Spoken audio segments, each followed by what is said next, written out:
प्रदेश की जनता जागरूक है। इलाज 2017 में अखिलेश यादव का कर दिया था, जहां पे इनकी भ्रष्टाचार की दुकान बंद हो गई थी। सबसे पहले तो मेरा मानना है कि अखिलेश यादव को खुद का इलाज करना चाहिए, क्योंकि जब उनकी बीवी के साथ बदतमीजी करी जाती है, इतने अपशब्द वो कौन था, मौलाना राशिदी बोले थे, तो अखिलेश यादव जी चुप हो गए थे, होंठ सिल गए थे।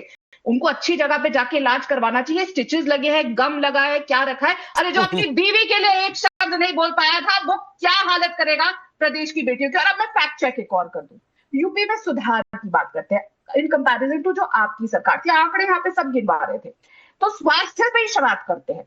जो नीति आयोग की रिपोर्ट है उसके अनुसार स्वास्थ्य सुधारों के मामले में उत्तर प्रदेश टॉप परफॉर्मर है जब से हमारी सरकार आई है। योगी जी की सरकार के दौरान मिशन इंद्रधनुष और दस्तक अभियान, जिसमें दिमागी बुखार के खिलाफ जो एमआरआई से आईएमआर से भारी गिरावट आई है, भारी गिरावट जो आज के समय में नहीं थी। जब आप आंकड़े बता रहे हैं तो सिलेक्टिव आंकड़े मत बताइए, हर चीज के ऊपर चर्चा करिए। समय यहाँ पे भी कम पड़ जाएगा, कई सारे शोध हो जाएंगे, यूपी का चुनाव भी खत्म हो जाएगा, लेकिन जो हमारी सरकार काम कर रही है वो खत्म नहीं होगा आपके। लेकिन समय पे चाहे टेररिस्ट को पालना हो, चाहे टेररिस्ट को निर्दोष बताना हो, चाहे गुंडों को पालना हो। मैं एक क्विक रिप्लाई फराज भाई से फिर मैं आदिल जी तुरंत आ जाऊंगा।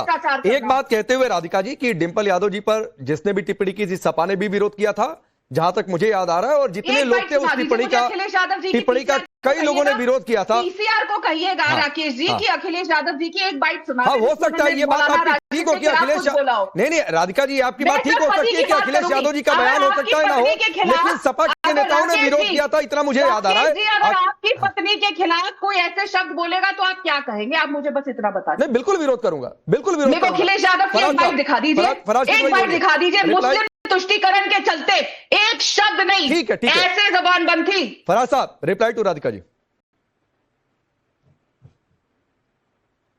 आपको पता है कि राधिका जी की आदत है कि अक्सर ये पर्सनल हो जाती हैं, आज भी ये पर्सनल हो गई और हमारी सांसद जी के बारे में बात करें। आपको पता है वो मौलाना आरएसएस के हैं, ये पता नहीं राकेश भाई आपको पता नहीं पता है कि मैं उनके साथ सैकड़ों डिबेट में बैठी हूँ, वो किसकी विचारधारा क्या मुझे मत बताइए। मैं जिस विचारधारा में पहले अपने जीवन बर्बाद कर रही थी वो उस विचारधारा से तो आपकी अलायंस पलांतर है। अरे इनको क्यों यार, ये देखिए बीच में नहीं बोलता हूँ, मैं बीच में नहीं बोलता हूँ राकेश भाई। ठीक है राकेश भाई, मैं बीच में नहीं बोलता हूँ। नहीं मैं राकेश भाई मैं बोलने नहीं दूंगा। राधिका जी फराज किदवई की बारी है, आपने काउंटर दिया, ठीक है आपका काउंटर नोटिस हुआ। जिनके पास तर्क नहीं होते वो बीच में चिल्लाने लगती हैं। ठीक है राधिका जी आपने अपना काउंटर दिया। मैं इनकी पार्टी की जैसी नहीं हूँ, ठीक है आपने काउंटर दिया। फराज राधिका जी मैडम टिप्पणी करी गई और उसके पति चुप रहे, ठीक है आपका काउंटर नोटिस हो गया। राधिका जी आपका काउंटर नोटिस हो गया। अभी फराज किदवई की बारी, बोलिए। झूठ नहीं चलेगा, ये झूठ जाके बोलिए। आपने कहा झूठ है, वो भी नोटिस हो गया। फराज साहब की बात बोलिएगा, फराज साहब की भी बात नोटिस हो गई। ये झूठ ठीक है आपने अपना विरोध दर्ज करा लिया, बोलिए फराज साहब। इनके साथ प्रॉब्लम यह है कि इनको अपने आप में को भारतीय जनता पार्टी में प्रूव करना है कि ये बहुत अच्छी प्रवक्ता है। उसके लिए ये जो आपने प्रॉब्लम बना के छोड़ा उत्तर प्रदेश को, बीमार प्रदेश बना के गए। इनको क्यों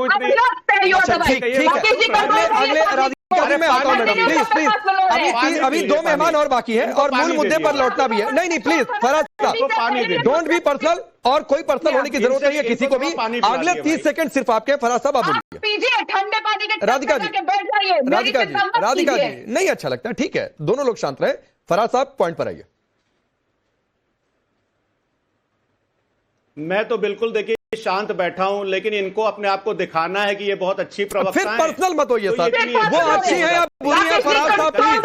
या कौन सा प्रवक्ता अच्छा है या बुरा है इसका टेस्ट नहीं होता है। मैंने आपको अनइंटरप्टेड समय दिया सर, अपने समय का सदुपयोग करिए। दुरुपयोग करने का आपने ठान रखा है तो वो भी बताइए। अब ये माफी मांगेंगे? नहीं कोई पर्सनल किसी को होने की जरूरत नहीं है। अब ये माफी मांगे मेरे पे पर्सनल टिप्पणी करने के लिए, प्लीज मैं अब तीसरे प्रवक्ता की ओर चला जाऊंगा। प्लीज प्लीज आप दोनों लोग पर्सनल मत होइए। आप दोनों लोग चाहिए थी आपको लोगों से। अच्छा चलिए, मैं आदिल की ओर जा रहा हूँ। ठीक है, मैं आदिल की ओर जा रहा हूँ। मैं आदिल हसन की ओर जा रहा हूँ। मैं आदिल की बात करते हैं। मैं आदिल हसन की ओर जा रहा हूँ। आदिल, आप लोगों ने तो पूरा कांग्रेस और सपा के खिलाफ झंडा खोल रखा है। बदरुद्दीन अजमल उधर कह रहे हैं कि कांग्रेस मुस्लिम लीगी हो गई है, आप लोग कह रहे हैं कि बीजेपी जीत गई। भाई बीजेपी जीत गई, बंगाल की जनता, असम की जनता जीती। अब डीएम तमिलनाडु में क्या हो गया बोलिए, पौंडीचेरी में क्या हो गया आप ही बोलिए। तो बात है कांग्रेस सिर्फ मुसलमानों से वोट लेगी, टीएमसी सिर्फ मुसलमानों का वोट लेगी, वोट बैंक समझेगी, तो क्या होगा आप ही बताइए राकेश साहब। आपको क्यों नहीं मिला वोट? हमने तो शुरुआत की राकेश भाई, अगली बार देखिए ना खाता कैसे खुलेगा। आप ही के चैनल पर आके आप ही बोलिएगा कि देखिए ब्लॉकबस्टर हुआ। ये शुरुआत है। टीएमसी की जो गुंडागिर्दी थी, 20-20 किलोमीटर दूर में बैरिस्टर साहब का हेलीकॉप्टर लैंडिंग का परमिशन नहीं मिला, उनकी 5 सभा कैंसिल किया। आपको यकीन मानिए कि इतनी गुंडागर्दी थी, इतनी गुंडागर्दी है। अभी भी टीएमसी जो बोया वो खाया। नरेंद्र मोदी के लिए प्रचार करने मोदी कौन गया था? ममता जी गई थी। अभिषेक बनर्जी का अहंकार देख लीजिए, उनका लोक का अहंकार देख लीजिए। और ये दोनों बहन भाई की जोड़ी है, मोदी जी और ममता जी। कोई ऐसी बात नहीं है, दोनों में अंडरस्टैंडिंग। अरे मैं पूछ रहा हूं, आपको वोट क्यों नहीं मिला? आपको मुसलमानों ने क्यों नकार दिया? सर क्यों कांग्रेस को मिल गया? क्यों बीजेपी को मिल गया? मेरे राकेश भाई 294 सीट पे कांग्रेस लड़ी थी, हम तो 8-10 सीट पे लड़े थे। तो वो भी नहीं मिला भाई। मिला कैसे नहीं मिला? आप देखिए कितना वोट मिला, शुरुआत हुई है, कितना परसेंट मिला भाई? परसेंट पे जाइएगा तो हम लोग 294 पे लड़ते तो 7% हो जाता। हम लोग का अदानी अंबानी का चंदा नहीं आता है, दिलवा दीजिए। इलेक्ट्रॉल बॉन्ड का चंदा नहीं आता है, ये तो बीजेपी और ममता जी को आता है।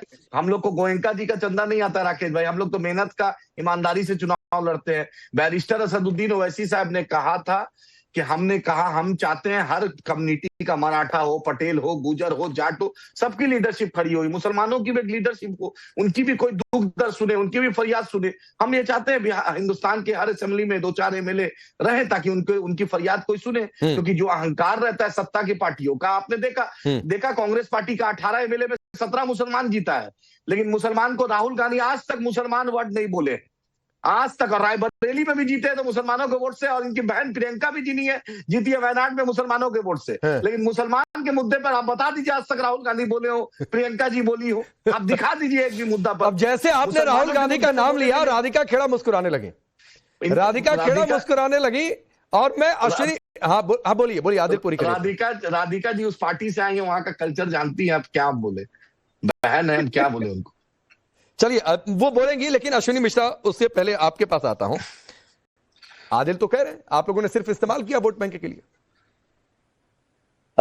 पांडे जी, दोनों लोगों की मुस्कुराहट देख के आपको ऐसा प्रतीत नहीं हो रहा कि चोर चोर मौसेरे भाई दोनों एक तरह की राजनीति करते हैं? एक हिंदू मुसलमान वोट देगा, मुसलमान वोट देगा, प्रमोद तिवारी राज्यसभा जाएंगे। आदिल भाई आपके बीच में नहीं बोला, आप अपने टर्न पे बोला, मुझे रणदीप सुरजेवाला राज्यसभा जाएगा, मुसलमान वोट देगा। मिश्रा जी मलाई खाइएगा, मिश्रा जी, और मुसलमान लाइन लग के वोट देगा तो मिर्ची हो गया। पंडित जी ऐसे बहस होगी तो फिर इन्हीं लोगों को बुला लिया करिए। पंडित जी मलाई खाएंगे और मुसलमान वोट देगा। अच्छा ठीक, आदिल भाई प्लीज, मैं सबको रोकता हूं जिसकी बारी है। प्लीज आदिल भाई, मैं सबको रोकता हूं जिसकी बारी है वो ज्यादा बोले। ये सबको मैंने रोका। प्लीज अश्विनी मिश्रा को अपनी बात पूरी करने दीजिए। तो इनको बोलिए कांग्रेस पार्टी जो है, आपकी बारी में फिर आप काउंटर कर लीजिएगा, रुक जाइए, बोलिए। ठीक है। कांग्रेस पार्टी देश के 100% लोगों की राजनीति करती है, सिर्फ मुसलमानों की राजनीति नहीं करती है। देश में सारे नागरिक हमारे बराबर हैं। भारतीय जनता पार्टी की तरह सिर्फ हिंदुओं और एआईएमएम की तरह सिर्फ मुसलमानों की राजनीति नहीं करती, देश के नागरिकों की राजनीति करती है। उन 90% लोगों की बात करती है जिनकी इकोनॉमिक कंडीशन बहुत बदतर है। देश को इसमें हिंदू मुसलमान बांटने की कोशिश मत करिए। ये आप लोग मिलकर आजादी से पहले भी देश का विभाजन कर चुके हैं, इस बार इसको बढ़ावा मत दीजिए। मैं आपसे रिक्वेस्ट करता हूं। मैं मूल विषय पे आता हूं। पांडे जी, पता नहीं हमारे करण सर कहां से हॉस्पिटल का डेटा लेके आए। उत्तर प्रदेश कुल 12 हॉस्पिटल थे सर। उत्तर प्रदेश में अभी करंटली करीब 5000 हॉस्पिटल हैं। यूपीए गवर्नमेंट 2004 में करीब 300 सरकारी अस्पताल बता रहा हूं मैं आपके, बाकी प्राइवेट बात नहीं कर रहा हूं मैं। नहीं वो 2004 के करीब 350-400 हॉस्पिटल थे। 2014 तक 4400 हॉस्पिटल थे। 2014 से 2022 तक 4900 हॉस्पिटल हुए। मतलब यूपीए की सरकार में उत्तर प्रदेश में सरकारी अस्पताल बढ़े लमसम 38 से 3900, और एनडीए की सरकार में बने करीब 500। ये तो है आंकड़ा। अब पता नहीं क्या कहते हैं हमारे भाई करण भाई कहां से हॉस्पिटल का डेटा लेके आते हैं। अरे अकेले लखनऊ में 7-8 सरकारी अस्पताल है। नहीं, आपने कहा 14 से 22 के बीच में कितने हॉस्पिटल बढ़े? इतने बना दिए। अरे अश्विनी भाई, 14 से 22 के बीच में कितने हॉस्पिटल बढ़े? पांडे में डेटा दे दूं, आप काउंटर क्वेश्चन कर लेना। नहीं, मैं ये श्योर करना चाहता हूं जो मैंने सुना वो ठीक सुना या गलत सुना। 14 से 22 के बीच में कितने हॉस्पिटल बढ़े? 2004 से 2014 के बीच में 300 से 4400 गए, और 2014 से 2022 के बीच में 4400 से 4900 गए, 500 हॉस्पिटल। 2022 तक का डेटा है। दूसरी बात, राधिका जी ने बोला कि हेल्थ में उत्तर प्रदेश में इतने अच्छे काम हो रहे हैं। मैं सिर्फ ये जानना चाहता हूँ, ये हेल्थ की रिपोर्ट है। अच्छा सुनिए अश्विनी भाई, राधिका आता हूँ।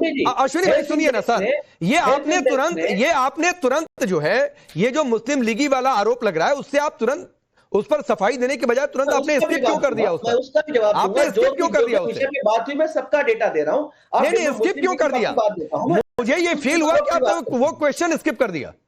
नहीं, मैं बिल्कुल स्किप नहीं किया। पांडे जी बोलने का मौका देंगे, वो कुछ क्वेश्चन का जवाब भी दूंगा। अच्छा। पहले जो करण जी ने गलत डेटा दिया उसका बोल दूं। मैंने बिल्कुल सही डेटा दिया, मुझे बोलने दीजिएगा।